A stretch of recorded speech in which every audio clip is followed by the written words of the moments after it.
Greetings, grave robbers, and welcome back to the television graveyard. I am your lonely TV necromancer, TV's Noah Houlihan. You have joined me tonight because I have dug up yet another one-season wonder to see if it could be resurrected, should be resurrected, or if it should just stay doomed. This will be a podcast where we look at the history, the hype, and the aftermath of shows that ran one season or less, or maybe even one episode, or maybe didn't really air at all, and I think this might have just been like a DVD extra. With me, as always, is no one when I'm alone, because I mentioned that earlier. So hey guys, if you're sitting here and you're like, hey, this is going to be a good episode about Scotch, that's going to be exciting, I've been waiting, I set my calendar around it. My computer has some words for you. It ate the audio. So I can promise you that Laura and I will sit down once again and discuss Scotch. We will sound slightly annoyed, almost as if we had already recorded it once. So that's exciting. But to make up for that, I was like, quick to be like, what's a quick thing I could do? And did you know that there is a pilot for the one and only Buffy the Animated Series that ran only one episode because it was a pilot and ran under 4 minutes? So that seems like something I could do quickly and in time to get this up on time. So please join me in a very appropriate place, the television graveyard, and let's stake some vampires as we discuss Buffy the Animated Series. For only being like 3 minutes and change, there's actually a good amount to discuss here. So this has been considered episode 7.5 of season 1 of Buffy the Vampire Slayer. So technically this is canon. This did happen right after the Angel episode of Buffy, where Buffy kind of learns the story of Angel and having a soul and all that good stuff. But before the I, Robot You, Jane episode, which is the story of Buffy's mom dating a new guy who turns out to be a robot. So that's where we are in the timeline, and we start with a young woman being chased by a scary man who then turns out to be, get this, a vampire. Now, I want to stress this. It might seem redundant that it turns out he's a vampire. Shocker. But I want to point out that this is called Buffy the Animated Series. This is not called Buffy the Vampire Slayer, the Animated Series. So it is possible, if this were to go to air, that if someone were to stumble upon it, they may be like, oh, this is a cartoon about a girl named Buffy, and be unaware that it's about vampires. Seems rare, but There's a belief in television and in pro wrestling that every episode is someone's first episode. Every show is someone's first show, so you shouldn't take anything for granted. So then, she runs down like an alley and just like, there's nowhere to go. And the woman turns around and says, well, that's fine by me. And it is Buffy Summers. Now, few things I want to bring up here. One, it is voiced by Sarah Michelle Gellar. We have all the correct actors for this. No one's been recast, which is cool. And two, the way it is set up, she kind of turns around and it's a reveal that the person being chased is Buffy the Vampire Slayer. There are things in the dark. Dark things. No place left to run. Works for me. And it is a functional reveal because even though she is a long-haired blonde woman, she's kind of wearing like a choker and a cross and black lipstick that is not fitting to the Buffy Summers we know. So it is intentionally a reveal to the audience of, oh, that's Buffy. Which means that the creators of this are fully aware she doesn't really look like Buffy. Which is such a weird choice. Like, why wouldn't you make Buffy Summers look like Buffy Summers? Granted, I don't know where the changes would be. Like, the black lipstick is something that like shied me away from that being Buffy. The choker, she does wear chokers at times, but she usually just wears the necklace with the cross on it. So I thought that was an odd choice. Buffy then starts to fight this vampire, as we'd expect that there'd be a vampire fight of some sort, and jumps on the vampire's chest. Like, I thought it was going to be a coup de grace or a cave-in where she stomps down her opponent's chest here. But instead, she backflips off of him, kind of like Law from Tekken, and lands 2 stories up on a railing in like a a Spider-Man pose. We've now, like, seen more ability out of Buffy than we've ever seen in the show. And I understand that the show, at this point, is only 7 episodes old, based on where this is in the canon. But we will never see Buffy fly through the air like this in the show. To me, she seems a bit too powerful. She then jumps off and hits a Kofi Kingston Trouble in Paradise, like right on the button, just this like corkscrew kick right to the face. You sound like a poodle. She then has trouble getting her backpack open for some reason and rips the backpack because I guess the zipper was a problem. And out falls like garlic and crosses and a steak. And she stabs the vampire in the heart. And we've established that in the Buffyverse that they get dusted, as they say. They basically turn to ash and they kind of like blow away in the wind. For some reason, this turns like blue. Like it almost looks like electricity. And the person just kind of like disappears. So I don't know why they chose to change the aesthetics and rules of the show for the animated series. Maybe they are aiming like for a younger audience. Like maybe they're just trying to kidify it a little bit.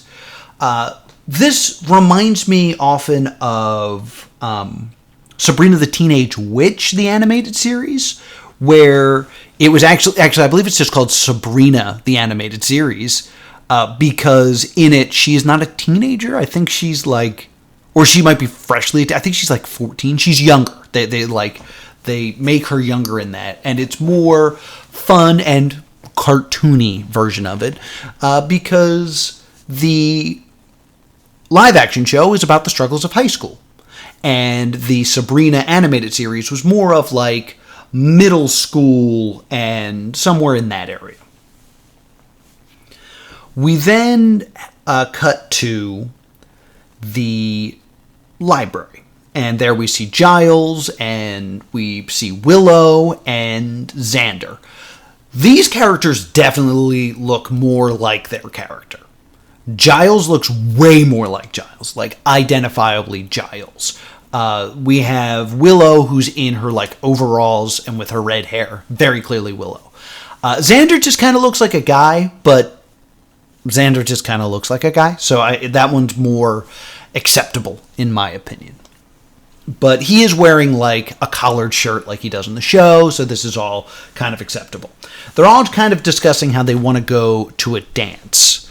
And that there's like teenage discussion of like Cordelia's being mean and all the typical stuff. And Giles is getting frustrated because the apocalypse is coming. And nobody cares that the apocalypse is coming. And Giles even like makes fun of them at some point. Of course, Cordelia already made me insecure about what to wear. You should wear that red skirt. Ooh, but gosh, what'll happen if you and Cordelia are wearing the same color? It'll be, a thing. I'm gonna go out on a limb here and guess that you're making fun of us, Giles. Giles is usually a very dry character. This didn't feel like Giles to me at that moment. But, maybe they're still just figuring the characters out, but that so blunt, kind of like in your face making fun of them, doesn't seem like a thing Giles would do. As they're discussing, the skylight above the library shatters, and a freaking dragon flies in. And the dragon eats Buffy and flies away. Now, this is one of the benefits of this being an animated series, is that you are not limited to what the abilities of your live action cast are. Having a full dragon for a 90s show on the WB probably wouldn't happen. At this point in the series, all we've really dealt with were there's a witch. We introduced that witch character whose name escapes me right now, but she'll be a regular throughout. Her mom's a witch, and she becomes like the trophy of a cheerleader. Typical stuff like that. We had the praying mantis lady who tries to mate with and eat Xander. That was kind of a big puppet. That was pretty cool. We had the one where they eat a pig and become zombies. That's already happened. But something on the scale of a dragon was definitely not something that they had attempted. The closest that they will come to something like this is the mayor in later seasons when he becomes like a snake monster. Spoilers for Buffy. And that would look like terrible CGI. So the ability to really stretch what you can and cannot do because it's animated is the benefit of an animated series. I will say, the benefit of keeping it small is there's the belief in Sunnydale that the people of Sunnydale are willfully ignorant. Like, the school newspaper has an obituary section, but no one really admits that there are vampires. And it's explained away kind of that, like, it's so traumatizing to know of the dark side, kind of like Lovecraftian, that the knowledge is too much for the human mind, that these creatures exist, that they kind of like willfully or like subconsciously repress that knowledge. Like, because there's actually a moment in the series where Buffy explains what being a Slayer is to her mom, and her mom's kind of like, oh my god, there's vampires everywhere, like it's all hitting me. Like, we fought them before. And it like breaks the spell in her mind that she's constantly repressing these things. So to then have a dragon do property damage and then fly over the city, that seems to be a harder thing to repress versus like that person who looks like a person who's secretly a vampire. Oh no, that's ridiculous. Look at them. They look like a person. I've just never seen them in the sun. So little nitpicks, but again, we're early in the season. We're early in the live action series, so they haven't really established a lot of things yet. We cut to Buffy in the mouth of this dragon, and she forcibly opens the jaws of this dragon as it's flying, and quips that this dragon is not going to prevent her from going to the dance. As I've mentioned before, there's been like a praying mantis lady and a bunch of pig zombies and things like that. Nothing on the scale of a dragon. It is okay for Buffy to see vampires as mundane as the Slayer, but until she was eaten by a dragon, she was unaware that dragons were even a possibility. And the fact that she is quipping, I think, hurts the credibility of this. Maybe, again, this is just kind of the kidification of this. We're trying to lighten things so that we can reach a younger audience. But the dragon looks terrifying. Like, big, sharp, jagged teeth. It is a, like, full, like, dark dragon with red eyes and, like, symbols. Like, it's a scary creature. Buffy jumps out of the mouth, perhaps using the jaw as a springboard to go even higher because they are flying above the city.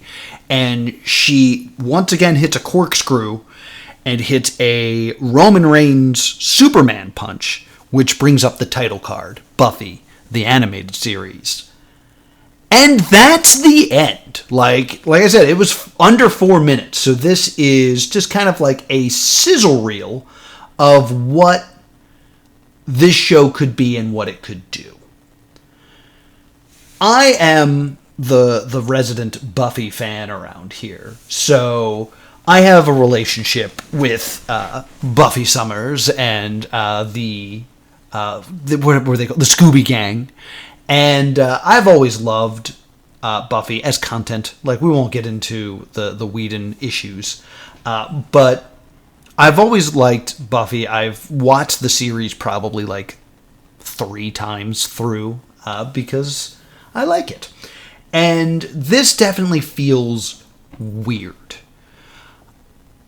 I think the idea of this being a kidification version of this being a, like, let's make this a bit softer so we can get the younger demographic so that they would eventually get into the live action makes a lot of sense.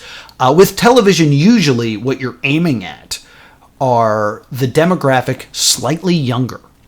So they said that this, I think, comes from Slimed, I think is where I get this quote from, or maybe Pop Arena or something like that, discussing Nickelodeon, that kids like stories about kids that are older than them. I actually think this comes from Pushing Up Rose's video on Hey Dude. That's why all the stories in Nickelodeon shows were often about high schoolers. Like, it was Welcome Freshmen and Hey Dude, and basically kids slightly older, so they kind of had a thing to look forward to. So that, using that logic, that would mean that Buffy was kind of for kids about to enter high school.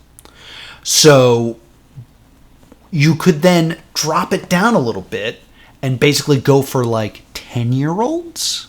You know, those in like 4th, 5th grade, which is a good strategy, comparing it again to the Sabrina the Teenage Witch kind of idea.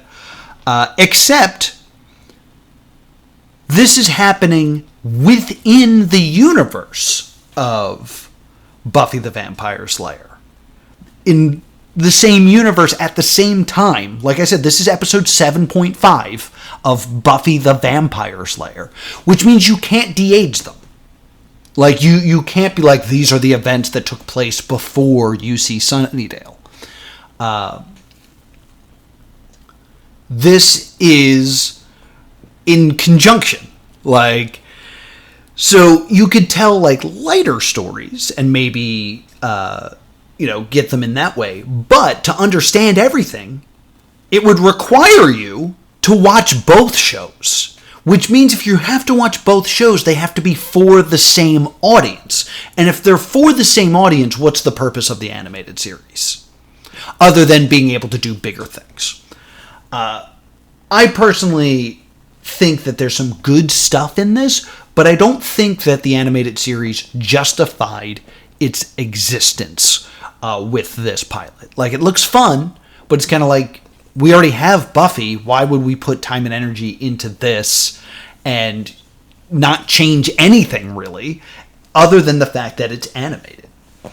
I also find it interesting that there was more work put into this. If you look at the cast of this, you see that Buffy's mom was credited in it. A lot of this comes from Wikipedia, so take it with a grain of salt.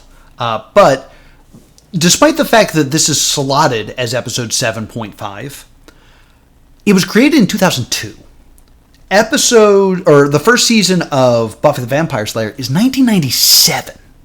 So we are actually pretty far in the Buffyverse for this to be created and be part of season 1.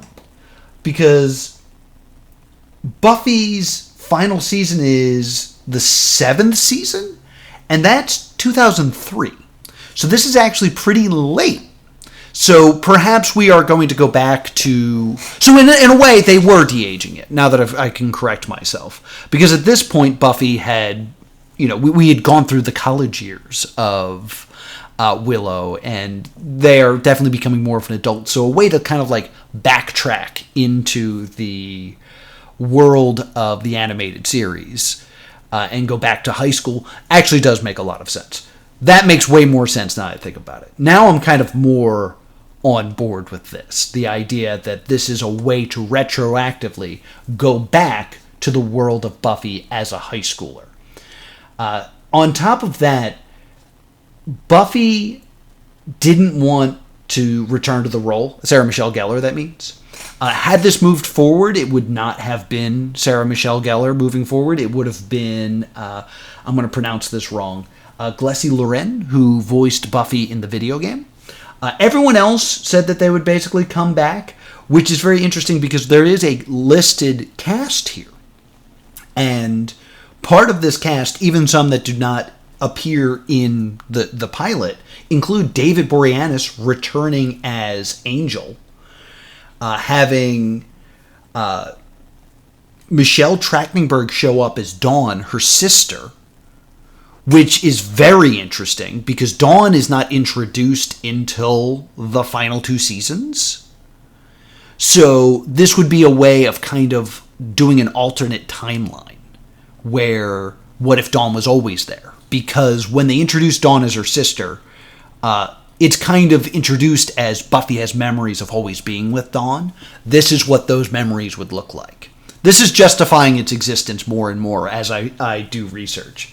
On top of that, Charisma Carpenter would return as Cordelia Chase, who would have been in the Angelverse by now and not really working with this cast, which I think is very interesting.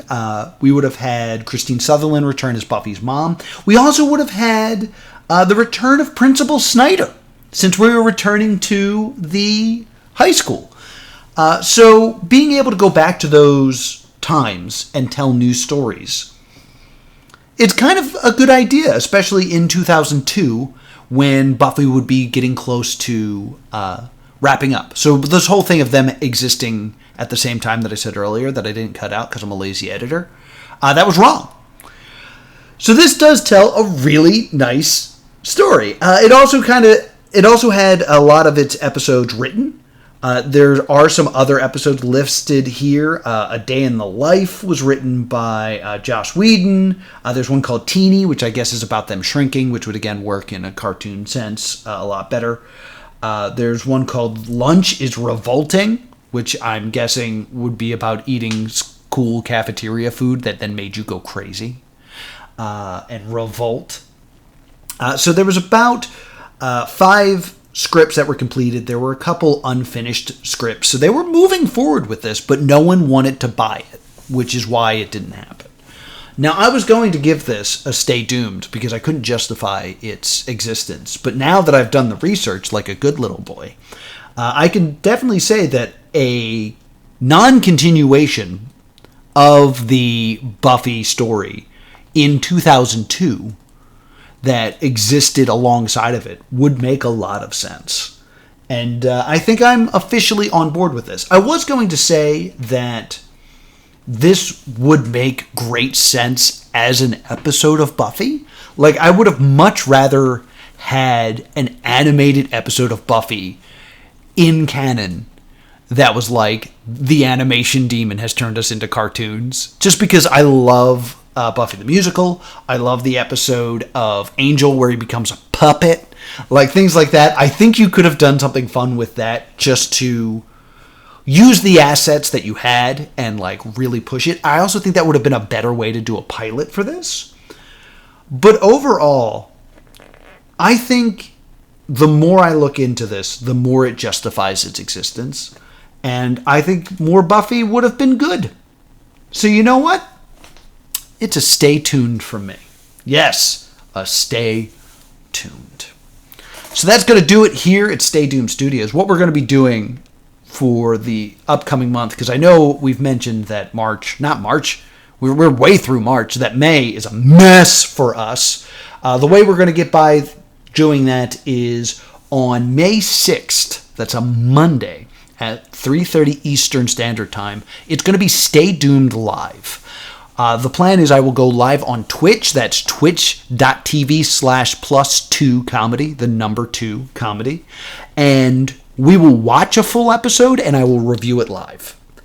The plan right now, unless I can find something else, is for that to be Lupin the Eighth, which is a pilot spin-off of Lupin the Third that doesn't have audio, which is a unique way to kind of look at this, and I think will stop me from being copyright struck because there's no audio. At least that's the plan. Then, hopefully, that episode will go out on the 8th, and then somewhere within those 2 weeks, we will find time to re-record Scotch, and that will hopefully go up on the 15th. We got to get through May. And I'm not sure what's going to happen on the 22nd or 29th yet, but expect a very special episode June 5th. Not going to say what it is, but it'll be something different and very, very special.